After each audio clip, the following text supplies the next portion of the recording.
Navigate with ease. Master landmarks and reference points in English conversations. Hello, English learners. Welcome to another exciting lesson. Today, we're going to discuss a crucial aspect of conversational English: asking for and giving directions. Specifically, we'll delve into using landmarks and reference points. So, buckle up and get ready to navigate the English language like never before. Let's kick things off by understanding the importance of landmarks and reference points. When giving or receiving directions, we often use landmarks and reference points to provide more precise and comprehensible instructions. These can be buildings, street names, or natural features like rivers and hills. They help us visualize the route and make navigation much easier.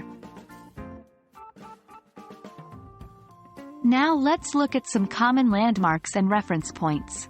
These can be 1. Public buildings, such as schools, libraries, or post offices. 2. Stores and businesses, like a popular grocery store, restaurant, or gas station. 3. Parks and natural landmarks, a big tree, a lake, or a park. 4. Street features, traffic lights, intersections, bridges, or tunnels. The important thing is to describe these landmarks in a way that the other person can easily recognize.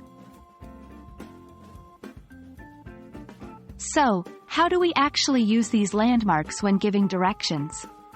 Here are some examples. Turn right at the traffic light. Pass the big supermarket on your left. Go straight until you see the blue building. If you reach the bridge, you've gone too far. Notice that we often use prepositions like at, on, or until when talking about landmarks. To cement this lesson, let's go through a practice dialogue. Person A: could you tell me the way to the library? Person B: sure. Walk straight down this street until you reach the big fountain. Take a left there. You'll see a coffee shop on your right. Keep going straight. The library is just past the traffic light. That's it for today's lesson on using landmarks and reference points in English conversations. We hope you found it helpful. Remember, using landmarks makes your directions more precise and easier to follow. So, don't be shy to incorporate them into your everyday English. Keep practicing, and you'll soon be a master navigator.